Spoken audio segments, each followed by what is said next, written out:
The Best of Our Knowledge explores topics on learning, education, and research. Coming up, we'll speak with investigative journalist Mariah Blake.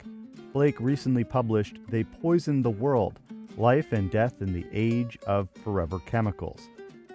The book chronicles the story of Hoosick Falls, a small village in rural upstate New York that has grappled with contaminated drinking water. I'm Lucas Willard, host of The Best of Our Knowledge.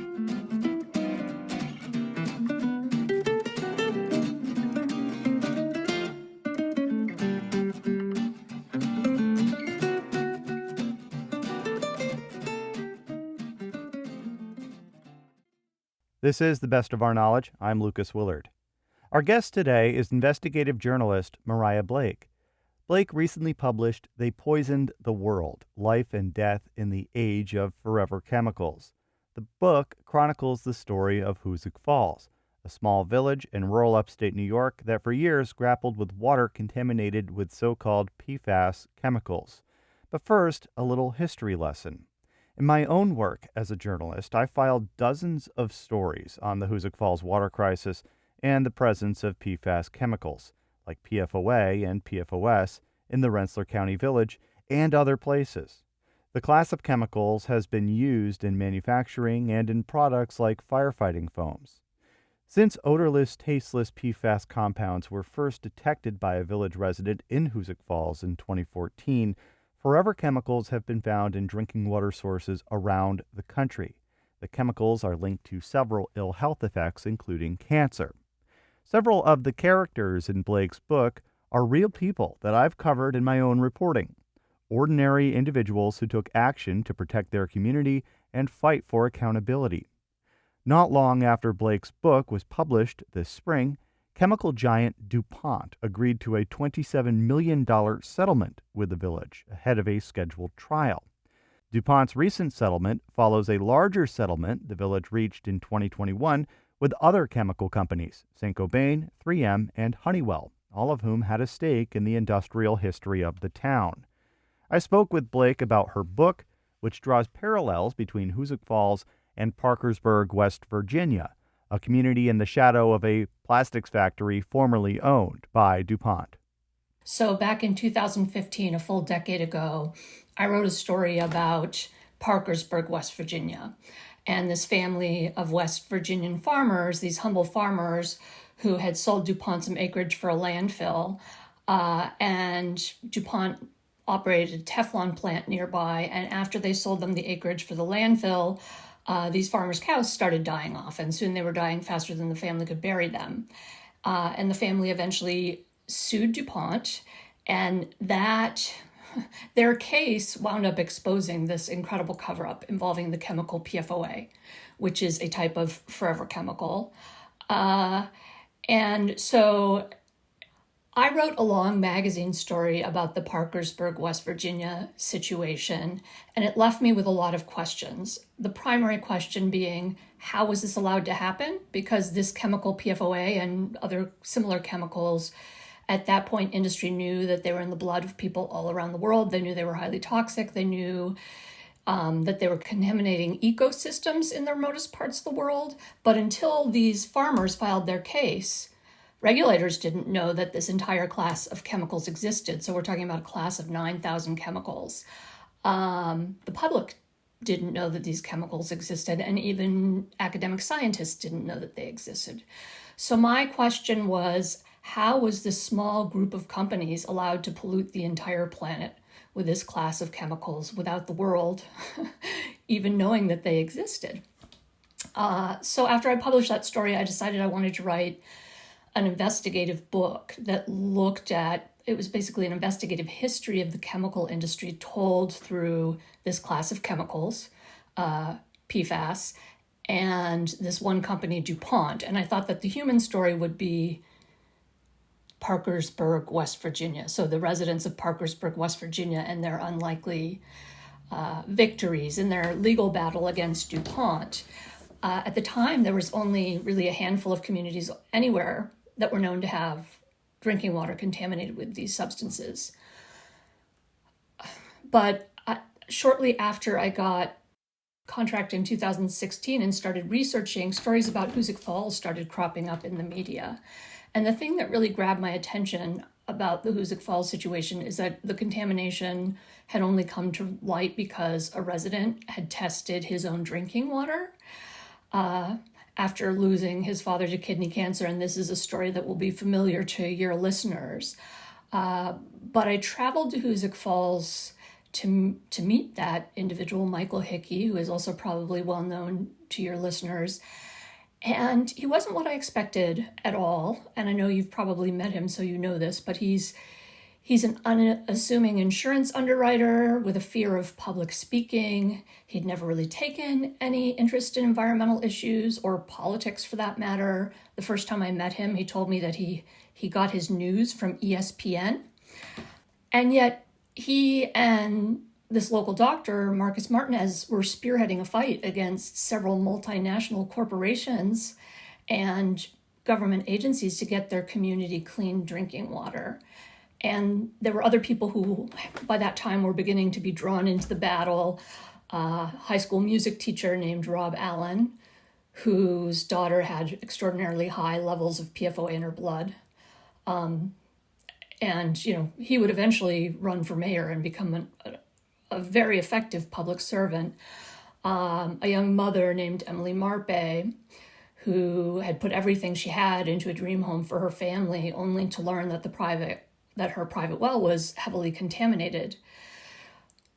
And so, like Michael, these were people who had never really taken much of an interest in politics and environmental issues. They had spent their lives trusting there were systems in place to protect them. And now that trust had been shattered. And that really resonated with me, in part because this was in the run-up to the 2016 presidential election. So this theme of loss of trust in government was something that loomed large. But also their particular stories, their individual stories were just so moving. These were people who, were utterly devastated, but rather than becoming cynical or resigned, they fought like hell. And very early in my reporting, they started to accomplish some pretty amazing things. So I sensed that there was something very powerful happening in Hoosick Falls, and I didn't know exactly what it was. But I decided that I would shift the focus of my book to Hoosick Falls and follow these people, basically be a fly on the wall of their lives. And I ended up following them for 8 years. So let's start off with Michael Hickey. And you actually opened the book with Michael's father, who died before all of this investigation work and Michael testing his own water kicked into gear. Hoosick Falls, for those who have never been, is a small town in a hilly portion of upstate New York with an old chemical mill that's now owned by Saint-Gobain, and an industrial past and former mill buildings.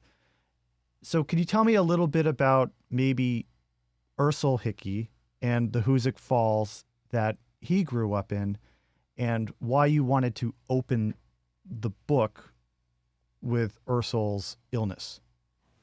So one of the things that really struck me when I first came to Hoosick Falls was just how tight-knit the community was. It's not just that everybody knows each other. Everybody's parents knows everybody's parents. Everybody's grandparents know everybody's grandparents. And people really look out for each other. And Ursel was just this beloved figure in the community. He drove a school bus and was known for giving gifts to all the children on his bus. If he ran into people at restaurants, he would often randomly pick up their tab. And, I thought this is something that I appreciate about the community in general, this generosity of spirit. But so Ursel drove the school bus, and then at night he worked at this Teflon factory nearby, this factory that made Teflon coated fabric. And he wound up in his 60s getting diagnosed with kidney cancer. And he he went through several bouts of treatment, and Michael was very involved in guiding his care and felt a lot of responsibility for the outcome. And his father ended up dying a very difficult death of kidney cancer. And Michael harbored a lot of guilt because he felt that his decisions may have some way contributed. And so he began obsessively researching kidney cancer. At some point, he started thinking about the fact that it seemed like an unusually large share of people in the community got rare aggressive cancers, and this is something that people talk about a lot in Hoosick Falls, that there is a lot of cancer, that cancer people seems to strike people at a young age, that there are rare aggressive forms that are more common there than elsewhere. And at some point, after losing another friend to cancer in her 40s, Michael sat down and Googled Teflon and cancer. And he called up the study from West Virginia, the town in West Virginia I was talking about, that involved 69,000 people. And that test had associated PFOA, which is the chemical that we now know is in the drinking water in Hoosick Falls, with 6 serious diseases. And one of them was kidney cancer. Now, Michael had struggled in science in school. He didn't consider himself much of a student, and so he didn't initially trust his read on the science. So he spent months burrowing into the research. He would stay up until 3 or 4 in the morning reading these complicated scientific studies. And eventually he felt confident enough in what he was seeing that he approached the village doctor, Marcus Martinez. And Marcus believed there might be something to Michael's theory because in his own practice, he had documented unusually high rates of rare aggressive cancers. And so they approached the mayor, who refused to test the drinking water, and that is when their quest began. So when the story finally breaks in the newspaper in late 2015, there's a significant effect on the village and also within the executive chamber of the state of New York.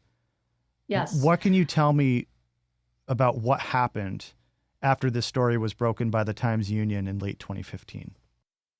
The Times-Union article, that really was a watershed moment. So I think up until that point, the village residents didn't know whether to take the contamination seriously or not. And the article, I think, was an alarm sound for the village. So people knew that this was truly a serious issue. But I think the other thing that the article brought to light and that subsequent reporting illuminated is the fact that the village government had refused to act and that the state government had refused to act. So this came right on the heels of the Flint water crisis, which was a huge national scandal. There were a lot of parallels between what happened in Hoosick Falls and what happened in Flint. And there was definitely the same kind of aura of scandal around what happened in Hoosick Falls. And things only grew more heated once people started getting their blood test results, because people were absolutely devastated when they learned that they and their children had very high levels of this chemical in their blood. So yes, the Cuomo administration acted very promptly. They summoned Mayor Borge to the Capitol for a press conference, and they announced a series of initiatives to address PFAS contamination, not just in Hoosick Falls, but in the entire state. So they designated PFOA, the chemical in the drinking water in Hoosick Falls, a hazardous substance, which made it possible for the state to require the responsible parties to assess the extent of the contamination and clean up the contamination. And this was really huge because no state had ever done this. So this was the first time that these chemicals had been regulated anywhere. The Cuomo administration also announced plans to set drinking water standards for PFOA and the other best known forever chemical, PFOS. They announced that they would provide Hoosick Falls with an alternate water supply. And this is something that Marcus and Michael and the lawyer that they were working with had been demanding, but that really no other community in the United States that I know of has ever gotten. So rather than just drinking polluted water that had been filtered, they were demanding that the community tap into a completely new, untainted aquifer. And this has turned out to be a very prescient request because we now know that a lot of forever chemicals, or PFAS, aren't filtered out by the filters that are most commonly used in communities with drinking water contamination. So the Cuomo administration announced its intention to do that.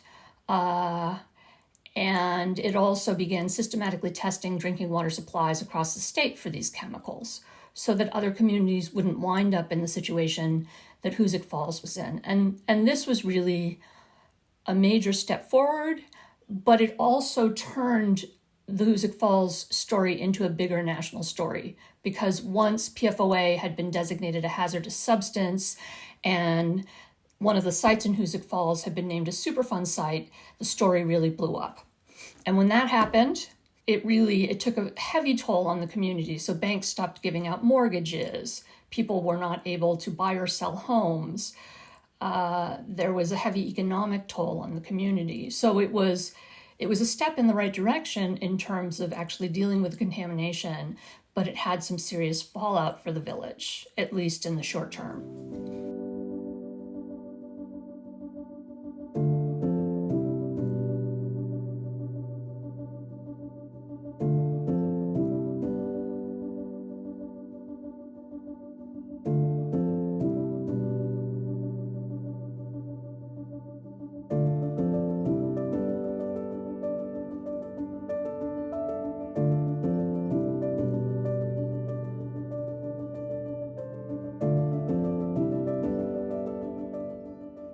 You're listening to The Best of Our Knowledge. I'm Lucas Willard. If you're just joining us, I'm speaking with Mariah Blake, an investigative reporter and author of They Poisoned the World: Life and Death in the Age of Forever Chemicals. The book chronicles the fight for clean drinking water in Hoosick Falls, New York. The discovery of PFAS chemicals in the village water supply led to a national reckoning over so-called emerging contaminants that are linked to ill health effects, including cancer.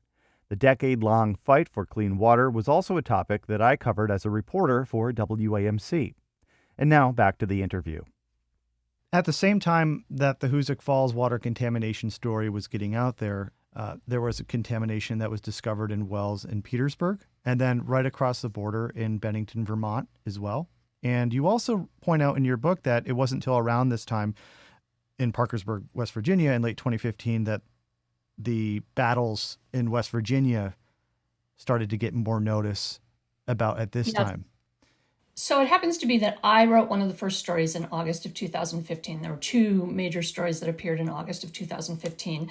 And then in January of 2016, the New York Times Magazine ran a cover story about the lawyer for the West Virginia farmers, Rob Bilott. And so there was suddenly a wealth of information. People in Hoosick Falls who Googled PFOA could find information that was accessible to them in a way that they couldn't before. And I think that changed the equation as well. So not only did you have the Times Union story, but you had a series of articles in mainstream news outlets that explained the dangers of this chemical, that explained the cover-up of this chemical, and these were things that people like Michael Hickey and Emily Marby knew because they had been staying up until all hours reading scientific papers, but the rest of the community did not. And yes, so as I was following the Hoosick Falls story, other communities began to learn that their drinking water was contaminated. So first it was neighboring communities, and then pretty soon it was millions of people all across the country. And this was partially as a result of what happened in Hoosick Falls. So as of today, almost half of all Americans are known to be drinking water that is contaminated with these chemicals. So I wanted to take a step back just a little bit and look at these moments where you have independent scientific research spurred by tragedy trying to turn the wheels of government to address a public health issue. And you also have, at the time, a lack of information about this contaminant, and this seems to be very much driven by community action. And late in the book, you talk about there being a collective paralysis at times where there's a conflict, and it's human nature maybe sometimes for people to not do anything or to stand back and wait for something to save them.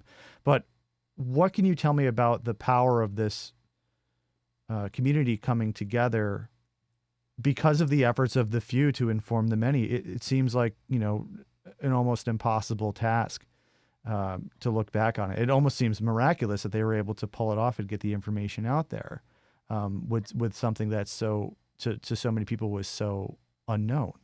That was a long question, but not only were they able to get the information out there, but they were able to prompt actual change. So New York became the first state to regulate PFAS. There was very strict drinking water limits were set. The companies the companies responsible for the pollution are being required to pay a substantial sum to provide a new water supply and all kinds of other provisions that most communities in this situation aren't getting. You also have a landmark class action settlement that this is a $64 million settlement for a community of 3,000 people that provides generous financial compensation, but also provides medical monitoring. So people can get screened for the diseases that are associated with this chemical and get diagnosed early if they do develop these diseases, so they have the best possible chance of recovery. So this community really, there was a list of things that Healthy Hoosick Water and Michael and Marcus set out to accomplish. That list was put together in 2015. And as of this year, they have accomplished everything that they set out to accomplish. And that is really, really remarkable, given everything they were up against, because it was incredibly long odds. So not only were these powerful corporations they were taking on, you had a culture of inaction in the government. So the EPA had been put on notice in 2001 that PFOA was probably polluting water supplies all over the country. But it wasn't until Michael tested his tap water and set off this chain of events that the EPA actually began taking steps to really identify the scope of the problem. So what they accomplished in Hoosick Falls is really remarkable. And as you know, they recently switched on the new water supply, so they are now drinking water from an untainted aquifer. That they had a ceremony where they had Michael Hickey call the water plant operator and instruct him to turn on the new water supply. Recently, the Trump administration, the EPA, did walk back protections against PFAS contamination, leaving in place PFOA and PFOS. But there has been some walking back of contamination levels in drinking water for PFAS chemicals within the last couple of months. Yes. So recently, the Trump administration, the EPA last year had set strict limits on 4 types of PFAS in drinking water. And the ones for PFOA and PFOS, the 2 best studied of them, were near 0 levels. And so the EPA has rescinded the drinking water standards for the 4 other chemicals, but left the 2 for PFOA and PFOS in place. And that is a huge setback. There's no denying that. That's a huge setback. But as a result of the slew of state-level legislation and litigation, so currently there's more than 15,000 lawsuits pending against manufacturers, you have huge swaths of the economy voluntarily moving away from PFAS. So in the long run, I think that could be more powerful than anything that happens on a federal level. And I can give you some examples. 3M, the world's largest manufacturer of PFAS, has announced that it will quit producing them by the end of this year. 40 major retail chains with more than $1.7 trillion in annual sales have committed to eliminating or radically reducing PFAS in their packaging and products. And we're talking huge corporations like Apple, Amazon, McDonald's, Dick's Sporting Goods. So, and you currently have now litigation engulfing consumer brands. So the makers of Snapple and Band-Aids have been sued. The makers of Trojan condoms have been sued for failing to disclose that there are PFAS in their products. And that, the potential liability there is enormous. So I think that we are potentially reaching the tipping point where the risks associated with using these chemicals are so great that even larger parts of the economy will move away from them. So the laws that have been passed on the federal level are just about cleaning up the contamination that exists. They don't actually do anything to turn off the tap. And these are chemicals that persist in the environment for hundreds or even thousands of years. So the progress that's happening on the state level and in the courts, and also on the EU level to a degree, it actually has the potential to turn off the tap on these chemicals or move us closer to turning off the tap. And that is what needs to happen in the long run. Mariah Blake is an investigative journalist and author of They Poisoned the World, Life and Death in the Age of Forever Chemicals, published by Crown. This is The Best of Our Knowledge. I'm Lucas Willard.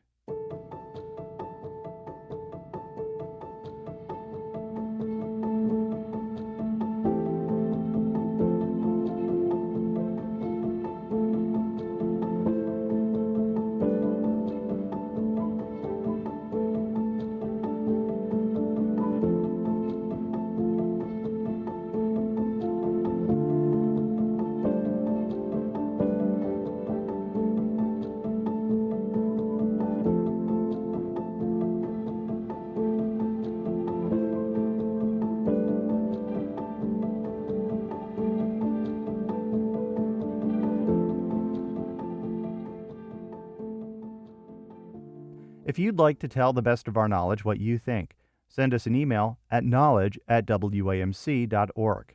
You can listen to The Best of Our Knowledge anytime as a podcast, downloadable wherever you get your podcasts. If you want to catch up on past episodes or hear more WAMC National Productions programs on the news, academic study, books, women's issues, the media, and the environment, visit wamcpodcasts.org.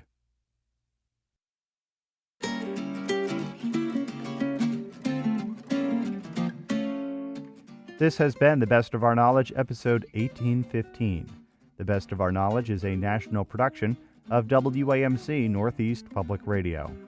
Our associate producer is Madeline Reynolds. The latest on all National Productions programs is available via the Airwaves newsletter and our flagship station's website, wamc.org. Until next time, I'm Lucas Willard.